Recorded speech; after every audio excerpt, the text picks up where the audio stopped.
In this video we are going to talk about a fast way to live off dividends. So before starting this video, please like this video and subscribe to our channel for future updates. What are dividends? The term dividend refers to cash payments received for owning shares of stock in a corporation, which are normally paid quarterly, he explains. Dividends differ from other investment income, such as bond interest, in several respects. Dividends, for starters, are taxed at the lower capital gains rates. According to Phelps, this can be a significant benefit for retirees who don't have a lot of write-offs. Dividend investing, on the other hand, is riskier than fixed income investing. Stocks are normally more hazardous and volatile than bonds, whereas U.S. government bonds have never defaulted and are thus considered as safer, adds Crowell.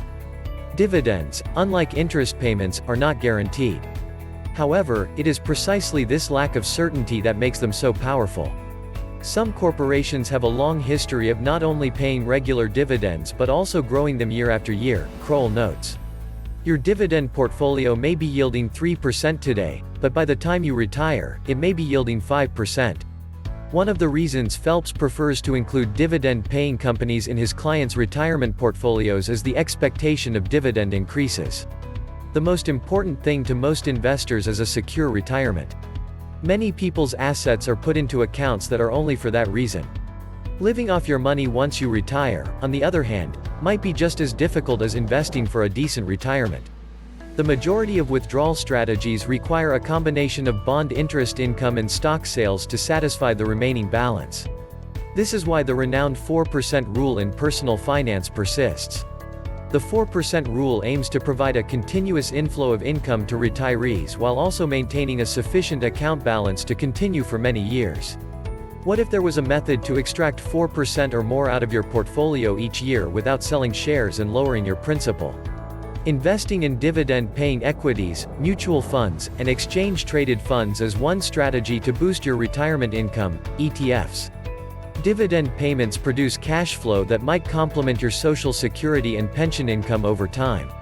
It may even give all of the funds necessary to sustain your pre-retirement lifestyle. If you plan ahead, it is feasible to survive off dividends. In contrast to bond interest, stock dividends tend to increase with time. One of the key reasons why equities should be included in every investor's portfolio is because of this. Furthermore, historically, dividend growth has surpassed inflation. This information can be used to build a portfolio that is solely for dividend income lifestyle for those investors with a lengthy time horizon. Using dividends to buy more stock in companies is a great option for people who are still saving for retirement. They will be able to get even more dividends and buy even more shares as a result of this. Assume you purchased 1,000 shares of a $100 stock for a total investment of $100,000. Because the company has a 3% dividend yield, you've received $3 per share in dividends over the last year, totaling $3,000 in dividends. The dividends are then used to buy more stock, bringing your total investment to $103,000. Assume the stock price doesn't change significantly, but the company's dividend grows by 6% every year. On $103,000, you'll get a 3.18% dividend yield for a dividend of $3,275 in the second year. However, that represents a 3.28% yield on cost. The yield on cost continues to rise as a result of this dividend reinvestment approach. The hypothetical portfolio from the previous paragraph will yield roughly $7,108 in dividends after 10 years. Dividends will total more than $24,289 per year after 20 years.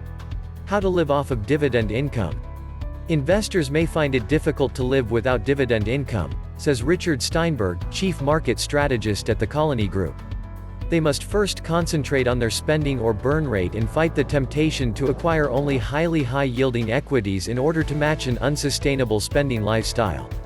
Aiming to develop a diversified dividend strategy with a blended return of 4% makes the most sense in today's low interest rate environment, he says. If the underlying stocks grow another 3% to 4% each year on average, the total return would be close to 7%, says the author. Dividends are likely to be just one source of income in retirement. How much dividend income you need depends on whether you have a pension or rental income, as well as when you want to claim Social Security. Kroll recommends starting with a financial plan that identifies the assets, liabilities, and revenue streams you have. Your plan will determine both how much income is required and how much is accessible to invest, says the author. How to build a dividend-paying portfolio. Look for firms that have a history of regular and increasing dividend payments across multiple industries and payout levels to develop a dividend-paying portfolio. Dividend hikes are directly connected to the underlying firm's fundamental performance and cash flows, Kroll explains. Management's capital allocation discipline and commitment to returning cash to shareholders are demonstrated by consistent growth. Start your search by looking for firms that have paid and increased dividends continuously for at least 10 years. The longer the history of increases, the better, says Bill McMahon, Chief Investment Officer at Thomas Partners. It shows a company's proclivity to return capital to shareholders. However, as any investor knows, past success does not guarantee future outcomes. McMahon recommends eliminating companies with payout ratios exceeding their historical averages, businesses that don't generate enough free cash flow to cover their total dividend outlay, and over-leveraged balance sheets, to filter out companies that don't have the capacity to maintain and grow their current dividend rate. High yield can lead to a terrible investment, which is a common mistake made by dividend investors. A high dividend yield could indicate a company in trouble, Kroll says. It has the potential to be the proverbial canary in the coal mine, so dividend investors should perform their due diligence. On the other hand, certain stocks experience temporary share price pressure, making them unintentionally high yielders, he says. Taking advantage of shares when they are momentarily cheap and give a greater yield could prove beneficial over time as the investor is paid to wait for the shares to rebound, assuming an investor has done the appropriate investigation and has a longer-term time horizon. How to diversify your dividend portfolio. Diversification is necessary in dividend investing due to the risk involved. According to McMahon, keeping the dollar amount invested in each position relatively spread out allows the portfolio to absorb a dividend drop in any one business without seriously damaging the portfolio's overall yield and income generation potential. Include companies with various payout policies, industry exposures, and growth rates in a well-balanced dividend portfolio, he advises. For example, you could combine a slow-growing firm with a high dividend yield, such as AT&T, ticker T, which pays out 5.34%, with a lower-yielding company, such as Starbucks, SBUX, which pays out 1.85% but will likely expand its dividend faster, he says.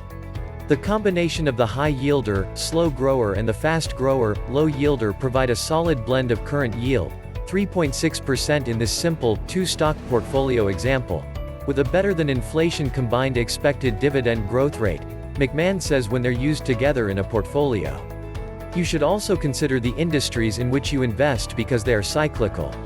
When a commodity price is high, for example, a company's present dividend may be easily covered, but earnings and cash flow may prove illusory when that commodity price falls, he says. What if you are already retired? If you have a long-time perspective, compounding dividend income is tremendously beneficial, but what if you are nearing retirement? Dividend increases combined with a somewhat higher yield could be enough for these investors. First, retirees who plan to live off their profits should consider increasing their yield. High-yielding stocks and instruments, such as master limited partnerships, real estate investment trusts, and preferred shares, rarely expand their payouts. Investing in them, on the other hand, boosts your present portfolio yield. That will go a long way toward assisting in the payment of today's bills without the need to sell shares.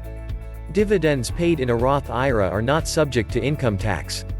Nonetheless, traditional dividend growth stocks like Procter & Gamble should not be avoided by retired investors, PG.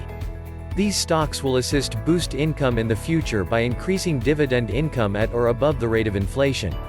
By including these companies in a portfolio, investors are sacrificing some present income in exchange for a higher dividend down the road. While an investor with a modest portfolio may find it difficult to live entirely on dividends, the rising and consistent payments help to reduce principal withdrawals. Dividend ETFs. Finding the appropriate dividend stocks can be difficult. Furthermore, achieving adequate diversification for small investors is significantly more difficult. Some ETFs, fortunately, employ dividend techniques for you. Increased dividends. ETFs invest in stocks with the potential to increase dividends in the future. High dividend yield ETFs are a better choice if you're searching for immediate income. What are your thoughts on our video? What do you think? Is there any critical risk in living off your dividends? Please let us know in the comment section below. If you enjoyed this video and would like to hear from me again, please subscribe and turn on the notification before leaving. Thank you for watching us.